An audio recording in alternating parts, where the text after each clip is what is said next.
আসসালামু আলাইকুম। আশা করছি যে যার অবস্থান থেকে সুস্থ ও ভালো আছেন। আলহামদুলিল্লাহ আমরাও বেশ ভালো আছি। আমার ছাদের ছোট্ট বাগানটা আমি আজকে আপনাদের সঙ্গে শেয়ার করছি।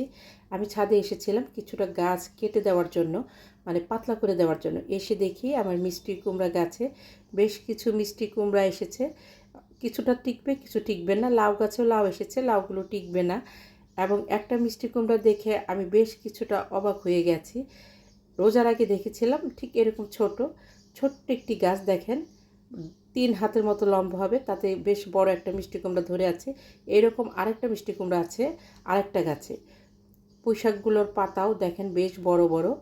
আমি এসেছিলাম যে কিছুটা গাছ কেটে পাতলা করে দেব, কিন্তু প্রত্যেকটা গাছে কম বেশি ফল চলে এসেছে, যার জন্য গাছগুলো না কেটে আমি চলে এসেছি। কিন্তু আসার সময় আমি বেশ কিছু কচু কেটে নিয়ে এসেছি।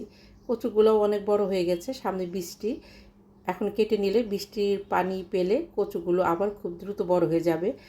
আর এই কচুগুলো খুব ভালো, গলা চুলকায় না এবং মিষ্টি জাতের কচু। আমি কচুগুলোকে ঠিক এইভাবে কেটে নেব। ছাদ বাগান করতে কিন্তু খুব একটা কষ্ট বা মাটির প্রয়োজন হয় না। আমাদের যে কিচেন ওয়েস্ট আছে তার সঙ্গে খুব সামান্য মাটি মিশিয়ে গাছগুলো লাগিয়ে নেওয়া যায় এবং খুব সুন্দর হয়। সেটা আপনারা দেখেই বুঝতে পারছেন। এবং আমার প্রত্যেকটা টবে কিন্তু কিচেন ওয়েস্ট আছে।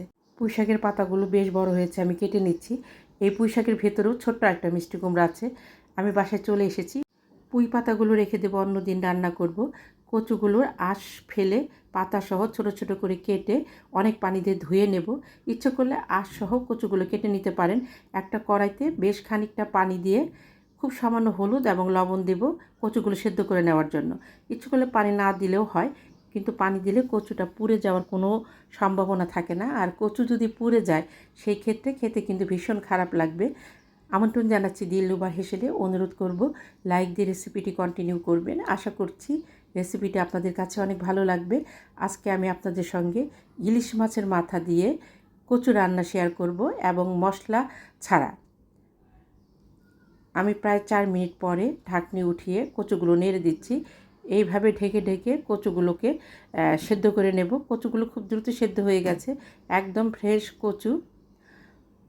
আমার যে সকল বন্ধুরা দিলরুবা হেসেলকে সাবস্ক্রাইব করে পাশে আছেন তাদেরকে অসংখ্য ধন্যবাদ। আর যে সকল বন্ধুরা আমার রেসিপিগুলো দেখছেন এখনও সাবস্ক্রাইব করেননি, প্লিজ দেখতে দেখতে সাবস্ক্রাইব করে দিবেন। সেই সাথে আপনাদের মূল্যবান লাইকটা দিতে ভুলবেন না। প্লিজ লাইকটা দিয়ে রেসিপিটি কন্টিনিউ করবেন। আমি কড়াইতে বেশ খানিকটা তেল দিয়ে একটা তেজপাতা এবং একটা শুকনো মরিচ ছিঁড়ে দিয়েছি, প্রায় একটার মতো রসুন, বড় রসুন এবং এক মুঠো পেঁয়াজ। আমি এটাকে ভেজে নেব, হালকা গোল্ডেন ব্রাউন করে ভেজে নেব। পেঁয়াজ ভাজা হতে হতে আমি ইলিশ মাছের মাথা এবং একটা পিস মাঝখান থেকে কেটে একটু হলুদ আর লবণ দিয়ে মেখে নেব। মাখা শেষে আমি ভেজে নেওয়া পেঁয়াজে মাছগুলো দিয়ে ভেজে নেব। এক্ষেত্রে আমি কোনো পানি ব্যবহার করব না। কচু সেদ্ধ হতে যতটুকু পানি ব্যবহার করেছিলাম, এছাড়া পুরো রান্নাতে আমি কোনো পানি ব্যবহার করব না। লো টু মিডিয়াম হিটে ঘন ঘন নেড়ে মাছটাকে ভেজে নিতে হবে। মাছটা যখন ভাজা হয়ে যাবে সেই সময় সিদ্ধ করে রাখা যে আমার কচুগুলো আছে সেই কচুগুলো আমি দিয়ে দেব। এই কচুগুলো দিয়ে নেওয়ার পরে 5 মিনিট রান্না করব। আমি কিন্তু এখানে শুধু হলুদের গুঁড়া ব্যবহার করেছি, সেই সাথে কাঁচামরিচ, পেঁয়াজ, রসুন, ফোড়নে একটা শুকনা মরিচ, একটা তেজপাতা ব্যবহার করেছি। না আবার আগ মুহূর্তে কাঁচামরিচ ব্যবহার করব। এই কচু রান্নাটা মশলা দিয়ে করলেও খেতে ভালো লাগে। যেহেতু আমি এখানে ইলিশ মাছ ব্যবহার করেছি এবং আমার কচুটা একদম ফ্রেশ, কাজেই আমি এখানে কোনো প্রকার মশলা ব্যবহার করিনি।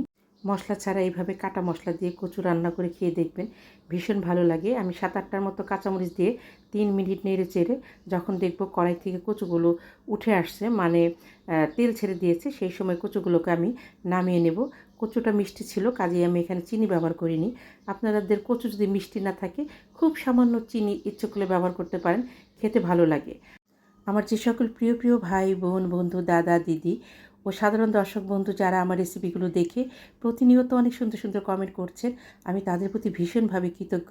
প্লিজ এভাবেই পাশে থাকবেন। আপনাদের প্রত্যেককেই বাংলা নববর্ষের অগ্রিম শুভেচ্ছা জানিয়ে বিদায় নিচ্ছি। নিজে ভালো থাকবেন, অন্যকে ভালো রাখবেন। আল্লাহ হাফেজ।